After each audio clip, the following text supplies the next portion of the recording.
Hey friends, today I'll tell you the story of a hero most people have forgotten. A man who came from another world, who became a king and gave up everything to protect his people.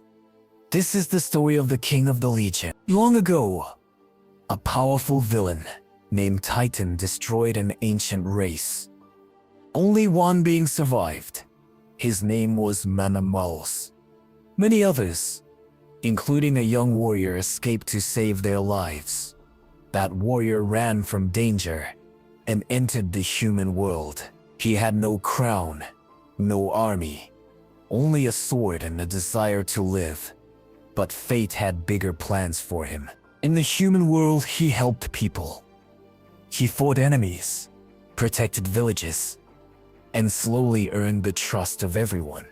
Over time, people saw him as a true leader and made him their king. He fell in love with a local woman and had 2 daughters, Moira and Iolanda. He was no longer just a warrior. He was a father and a ruler. Life was peaceful, but not for long. One day, 2 legendary heroes came to his kingdom. Shadow, a powerful fighter, and May, a smart and strong warrior. The king was inspired by them.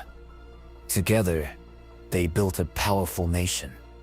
This nation became what we now know as the Legion.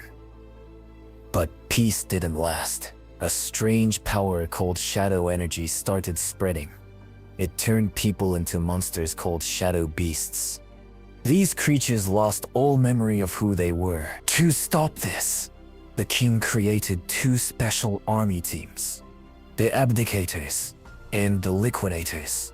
They used light energy to fight the darkness. Then came the worst night, the night of the Scourge. Shadow beasts attacked the Legion's fortress. Many innocent people died. The situation was out of control. To stop the spread of darkness, the king did something no one else could. He sacrificed himself, absorbing all the shadow energy into his own body. But his daughter, Moira, was already infected. To save her, the king placed a curse.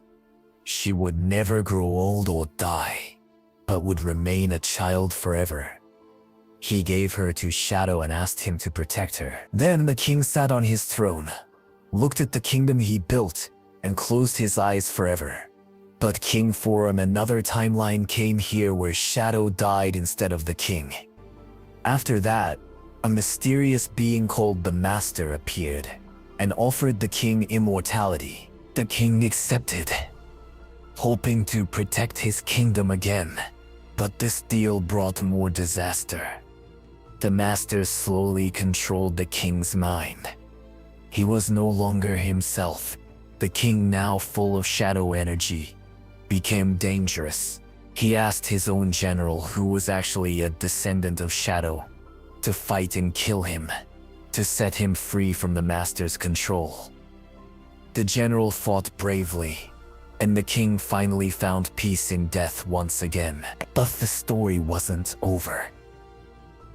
Near the end of Shadow Fight 3, another hero named Marcus visited the king's grave, and the king rose again.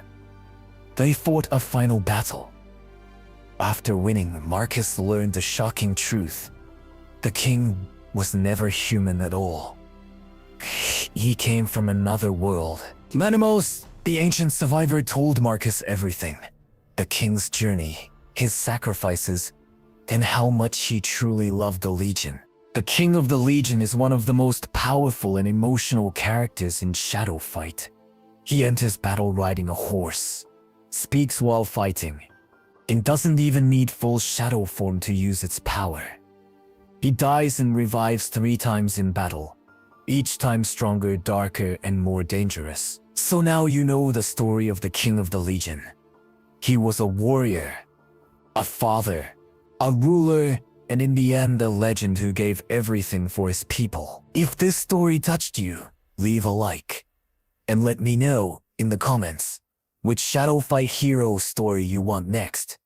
Until then, see you in the shadows.